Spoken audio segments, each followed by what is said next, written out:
স্কুলে চাষ হচ্ছে মাশরুম। সেই মাশরুম দেওয়া হচ্ছে পড়ুয়াদের মিড ডে মিলের পাতে। সব সম্ভব হয়েছে স্কুলের শিক্ষক শিক্ষিকাদের প্রচেষ্টায়। অভিনব উদ্যোগ দেখা গেল আসানসোলের চিত্তরঞ্জনের পূর্ব আমলাদিহি ৬-এর পল্লী নিম্ন বুনিয়াদী বিদ্যালয়। পড়ুয়াদের কিভাবে আরও পুষ্টিকর খাবার দেওয়া যায় সেই ভাবনা থেকে মাশরুম চাষের কথা মাথায় আসে। স্কুল ঘরে মাশরুম চাষ করে তাক লাগিয়ে দিল চিত্তরঞ্জনের পূর্ব আমলাদিহি ৬-এর পল্লী নিম্ন বুনিয়াদী বিদ্যালয়। এক শিক্ষক ও ৩ শিক্ষিকার মিলিত প্রচেষ্টায় সম্ভব হয়েছে। স্কুলের প্রায় ৮০ জন ছাত্রছাত্রীকে পুষ্টিকর খাবার দিতেই এই পরিকল্পনা বলে জানালেন প্রধান শিক্ষিকা ঝর্ণা মণ্ডল। নির্মল মণ্ডল বলে এক ভদ্রলোকে, উনি মাশরুম চাষ করেন এবং ব্যবসা ওনার। তো আমাদের তো ব্যবসা বলে কিছু না, আমরা বাচ্চাদের খাওয়ানোর জন্য করছি। তো তারপর ওনাকে ডাকা হলো, উনি এলেন, আমরা ওনার কথা মতো সব ব্যবস্থা করে রাখলাম।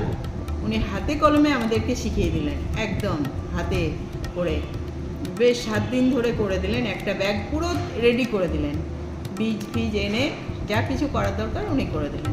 তারপর থেকে আমরা এখন শিখে গেছি, আমরা নিজেরাই করি। সপ্তাহে 2 দিন মোটামুটি হয়ে যায়, কোনো ব্যাগে না কোনো ব্যাগে পেয়ে যায়। 8টা ব্যাগ আছে, তো কোনো একটা ব্যাগ থেকে ঠিক পেয়ে যায়। সপ্তাহে 2 দিন আমাদের খাওয়ানো হয়ে যায়। চেনা মিড ডে মিলে বদল এসেছে মাশরুমের জন্য। স্কুলে চাষ হওয়া মাশরুম খাওয়ার পাতে পাচ্ছে পড়ুয়ারা। মিড ডে মিলে ভিন্ন ধরনের খাবার পেয়ে খুশি পড়ুয়ারা।